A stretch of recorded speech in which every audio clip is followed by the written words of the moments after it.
আসসালামু আলাইকুম, সবাই কেমন আছেন? তো এটা আমার কবুতরের ঘর। এখানে এক জোড়া এই যে সাদা কবুতর দেখতে পাচ্ছেন।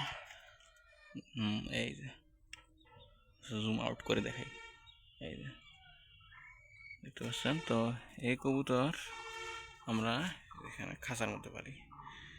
এই কবুতরটার মধ্যে এই নটটা আমি আনছিলাম বেসিক্যালি ভোটের দিয়ে, সম্ভবত ভোটের আগে পরে। সাদা নট পিছনে যেটা দেখা যাচ্ছে, আর সামনে নীল এবং সাদা যে ভাইব দেখতে পাচ্ছেন, ওটা মাদি।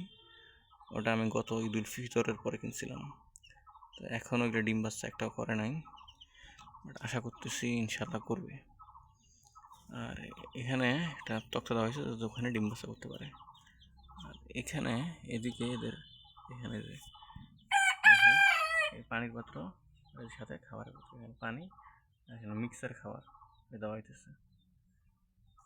আর মাঝে মাঝে এখানে পানি দেওয়া হয়, গোসল করতে পারে। গ্রিডের পাত্রটা আমি খুলছি, আর একটা নতুন গ্রিডের পাত্র দিতে হবে, তো ভালো গ্রিড খেতে পারে। আর আশা করতেছি যে হয়তো তাড়াতাড়ি ডিম বাচ্চা করবে। ডিম বাচ্চা করলে আপনাদের এই জোড়ার আপডেটটা আমি দিয়ে দেবো, যে কী ডিম বাচ্চা করলো না করলো। ইনশাল্লাহ সে আপডেটটা পেয়ে যাবেন। তো সবাইকে ধন্যবাদ যারা কষ্ট করে তখন ভিডিওটি দেখলেন। আর সবাই আমার কবুতরের জন্য দোয়া করবেন যাতে এগুলো দ্রুত ডিম বাচ্চা করে। ঠিক আছে।